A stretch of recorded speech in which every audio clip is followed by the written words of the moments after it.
IT की online class में आप सभी लोगों का एक बार स्वागत है। आज की क्लास में हमको देखना है कि वेरिएबल्स क्या है। ठीक, अभी हमने आपको बताया कि वेरिएबल का जो मेन यूज है वो क्या है, डेटा को स्टोर करना।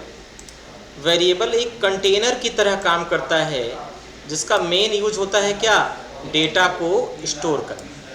इसका जो मेन ऑब्जेक्टिव है वो है किसी भी डेटा को स्टोर करना। आप डिफरेंट टाइप्स के डेटा को वेरिएबल में स्टोर करा सकते हैं। तो सबसे पहले बात ये आती है कि आखिर वेरिएबल को हम बनाते कैसे हैं। तो वेरिएबल को बनाने के लिए हमारे पास 3 कीवर्ड्स दे रखे हैं। पहला है वेर, दूसरा है लेट और तीसरा है कॉन्स्ट। जो मॉडर्न जावास्क्रिप्ट टेक्नोलॉजी है वो ये बोलती है कि आप लेट का यूज करें।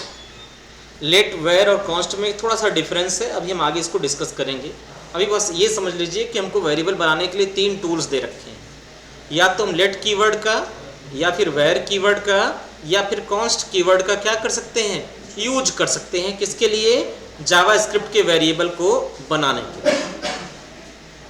बात समझ में आ रही ना। तो इन वेरिएबल को बनाने के लिए हम मेरे पास 3 ऑब्जेक्ट दे रखे हैं, या तो वेर, या तो लेट और या फिर कॉन्स्ट। तो चलिए एक एक चीज़ को हम समझते हैं।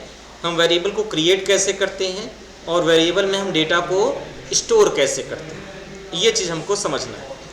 तो हम आ गए यहाँ से कहाँ पर, एक हमने छोटा सा स्क्रिप्ट फाइल खोला है। अब यहाँ पे हमने सबसे पहले एक नई फाइल बनाई और हमने इसका नाम दे दिया, js1.html। क्योंकि जितने भी जावास्क्रिप्ट के कोड होंगे वो हम HTML के भीतर लिखेंगे। थोड़ा सा हम इसको Ctrl+ से जूम कर देना जिससे आपको कोड प्रॉपर दिखाई दे। दिख रहा है ना पीछे, ठीक। अब ध्यान दीजिए हमें कोड लिखने कैसे हैं। सबसे पहले हम शिफ्ट के साथ 1 बटन प्रेस करेंगे तो ये हमारा बायोलर बन के आ जाएगी, आप ऑलरेडी जान रहे हैं। यहाँ टाइटल पूछा जाएगा तो हम यहाँ पर टाइटल हम दे देंगे यूज ऑफ वेरिएबल, वेरिएबल का यूज ऑफ वेरिएबल। अब यहाँ पे हमें वेरिएबल को डिफाइन करना है। तो सबसे पहले हमने एक कीवर्ड यूज किया, हमने लिखा लेट, और लेट लगाने के बाद हमने यहाँ पे लिख दिया नम, नम मीन्स नंबर, और इक्वल टू हमने कर दिया 5।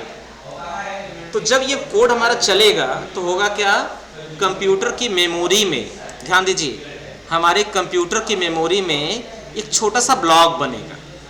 जब ये कोड चलेगा तो हमारे कंप्यूटर की मेमोरी में छोटा सा ब्लॉक बनेगा।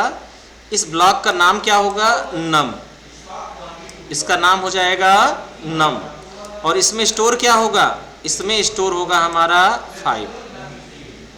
ये हो गया नम और इसमें स्टोर क्या हो गया, 5। बात समझ में आ रहा ना। तो हमारे कंप्यूटर की मेमोरी में छोटा सा ब्लॉक बनेगा और वहां पे क्या स्टोर हो जाएगा, 5।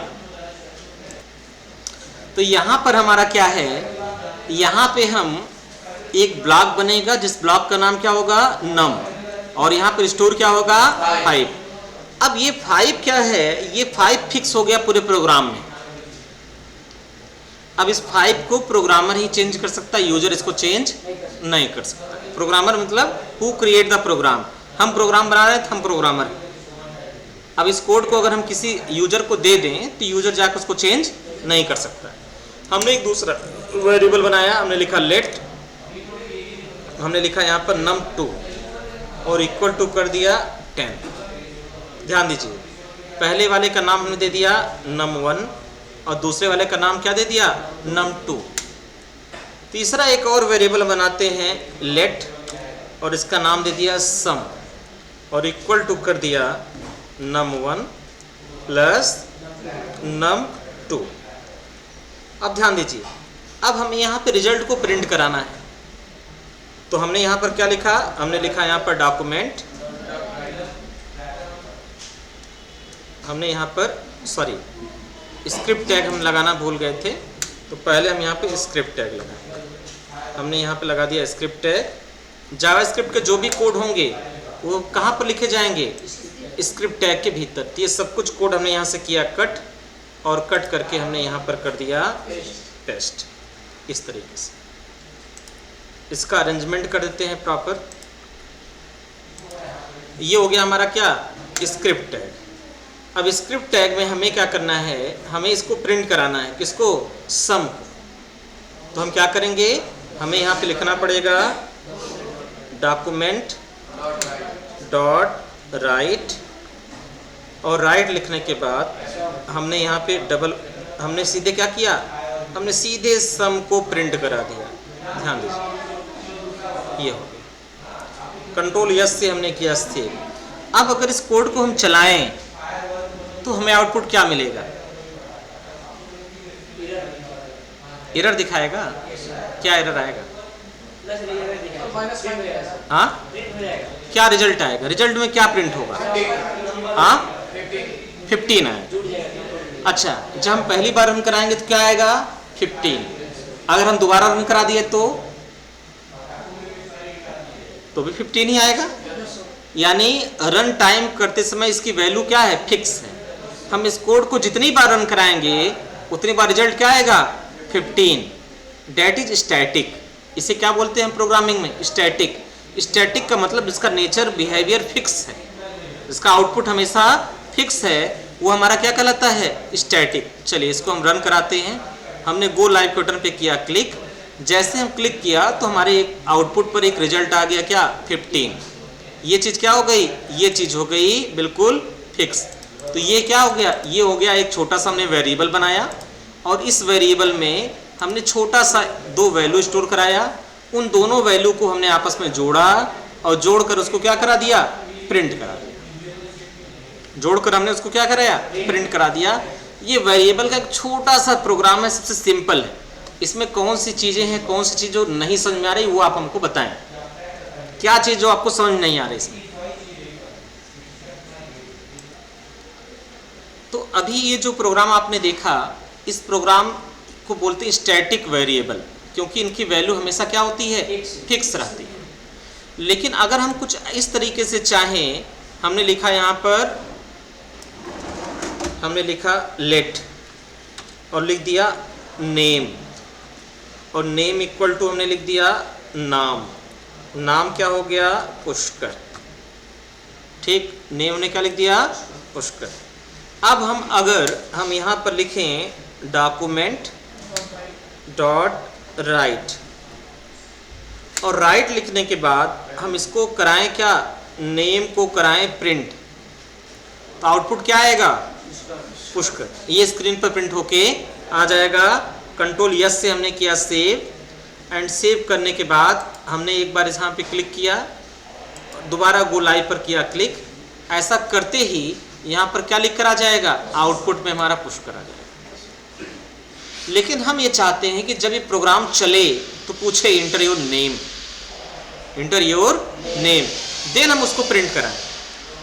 तो अगर हमें यूजर से इनपुट लेना है तो हमें पर एक फंक्शन यूज करना पड़ता है, उस फंक्शन को बोलते हैं प्रॉम्प्ट। प्रॉम्प्ट क्या करेगा, यूजर से इनपुट लेगा। तो जहां पर हमने नेम को डायरेक्टली पुष्कर वैल्यू दे दिया था, वहीं पर हम क्या लगा देंगे, एक प्रॉम्प्ट लगा देंगे।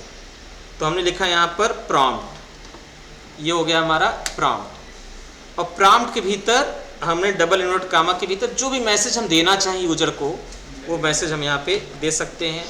हमने लिखा इंटर योर नेम,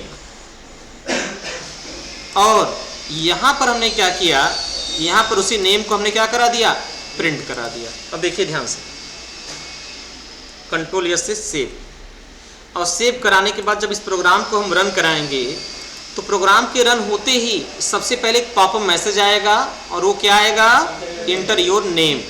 ये किसकी मदद से आया, क्योंकि यहाँ पर हमने प्रॉम्प्ट फंक्शन का यूज किया है। तो सबसे पहले समझिए कि अगर हमें यूजर से इनपुट लेना है तो हमें प्रॉम्प्ट नाम का एक फंक्शन दे रखा है जावास्क्रिप्ट में, जिसका यूज किया जा सकता है। और सिर्फ नेम को इनपुट कराने के लिए नहीं, हम नेम इनपुट करा सकते हैं, एज इनपुट करा सकते हैं, कोई न्यूमेरिक वैल्यू स्टोर इनपुट करा सकते हैं, कुछ भी स्टोर इनपुट करा सकते हैं। किसकी हेल्प से, प्रॉम्प्ट। तो प्रॉम्प्ट का यूज करेगा, प्रॉम्प्ट की मदद से हम कोई भी चीज़ यहाँ पे इनपुट करा सकते हैं। तो चलो, यहाँ पूछ रहा है, जैसे प्रोग्राम रन हुआ तो यहाँ पूछा इंटर योर नेम, हमने नेम लिखा राम, और जैसे वेलकम किया तो यहाँ पे क्या प्रिंट हो गया, राम। यह 5 से हमने रन कराया, अब की पूछा इंटर योर नाम, तो यहाँ पे लिखा सीता और यहाँ पे क्या आ गया, सीता। फिर हमने दोबारा रन कराया F5 से और हमने यहाँ लिखा सीताराम। ठीक, तो यहाँ पे क्या आ गया, सीता। मीन्स टू से जो आप इनपुट दोगे वही आपकी स्क्रीन पर प्रिंट होके आ जाएगा। ये कहलाता है डायनामिक इनपुट या यूजर इनपुट। प्रोग्राम जब चले तो यूजर से पूछे, और ये एक बार नहीं कर सकते हैं, हम कई चीज इससे पूछ सकते हैं। पहले पूछा हमने enter your name, name input हो गया। हम पूछा enter your age, age input हो गया। हम पूछा इंटर योर कॉन्टैक्ट नंबर, तीनों चीज आ गया। अब तीनों को हमने क्या करा दिया, प्रिंट करा दिया एक साथ। बात समझ आया? और इस मैसेज को क्या कर सकते हैं, थोड़ा सा कस्टमाइज भी कर सकते हैं। लाइक कैसे, हम यहाँ पे लिख सकते हैं क्या, हम यहाँ पे लिख सकते हैं योर नेम इज, और यहाँ पे अपना दे सकते हैं क्या, नेम। कि जैसे अगर आप चाहते हैं कि जो आउटपुट पर मैसेज आए वो थोड़ी सी कस्टमाइज हो, क्योंकि जैसे कोई यूजर इस आउटपुट को देखेगा तो समझ नहीं पाएगा कि प्रोग्राम में हो क्या रहा है। आपने लिखा यहाँ रमेश, क्या लिखा, रमेश, आउटपुट में आ गया रमेश। वो समझ नहीं पाएगा कि रमेश, व्हाट इज रमेश, क्या है रमेश। तो आउटपुट को अगर थोड़ा सा कस्टमाइज अगर आप करना चाहते हैं तो जस्ट जहाँ पर आप मैसेज को करा रहे हैं प्रिंट, यहाँ पर डबल कोट्स लगाएं और लिखिए यहाँ पर योर नेम इज। अब चूंकि योर नेम इज क्या है, स्ट्रिंग। क्या है, स्ट्रिंग। कैसे पता चला, डबल कोट्स के भीतर स्ट्रिंग। डबल कोट्स के भीतर, डबल इन्वर्टेड कामा के भीतर जो कुछ भी चीजें हैं वो सब क्या हैं, स्ट्रिंग। अब स्ट्रिंग को एक वेरिएबल से जोड़ने के लिए हमें पर यहाँ यूज कर क्या करना होता है, प्लस। उसको बोलते हैं कॉनकैटनेशन ऑपरेटर। प्लस क्या है, कॉनकैटनेशन ऑपरेटर है, जो दो चीज़ों को जोड़ने का काम करता है। प्रोग्रामिंग में प्लस केवल नंबर जोड़ने के लिए नहीं बना है, प्लस दो स्ट्रिंग को जोड़ सकता है, दो डिफरेंट चीज़ों को जोड़ सकता है। अभी मैं कई सारे एग्जाम्पल्स प्लस के आपके बताने जा रहा हूँ, ध्यान समझिए। तो यहाँ पे आपने क्या लगा दिया, यहाँ पे आपको लगाना पड़ेगा प्लस, तभी ये जाके कोड ये होगा सही। क्योंकि योर नेम इज एक पार्ट, ये एक फर्स्ट पार्ट है, और नेम यहाँ पे क्या है, सेकेंड पार्ट। दोनों को हमें जोड़ना है। हम चाहते हैं मैसेज एक साथ प्रिंट होके आ जाए, योर नेम इज और जो नाम आपने इनपुट कराया। तो कंट्रोल यस से हम इसको करेंगे सेव। सेव करने के बाद हम इस प्रोग्राम को जैसे रन कराएंगे, पूछा व्हाट इज नेम, तो हमने लिखा पुष्कर श्रीवास्तव, और यहाँ पे ओके किया, तुरंत लिख कर आ गया your name is Pushkar Shrivastava. ठीक है। अब इसके बाद थोड़ा सा स्पेस आपको चाहिए, तो उतना तो कॉमन सेंस आप लगा ही लेंगे कि यहाँ इसके बाद थोड़ा सा स्पेस आप दे दीजिए। कंट्रोल यस से करिए सेव। सेव करने के बाद कोड को आप रन कराएंगे। पूछा इंटर योर नेम, नाम ने लिख दिया पुष्कर श्रीवास्तव, और यहाँ पर जैसे ओके करेंगे तो लिख के आ जाएगी योर नेम इज। ठीक, ये हो गया मैसेज को थोड़ा सा कस्टमाइज करने का तरीका। ठीक।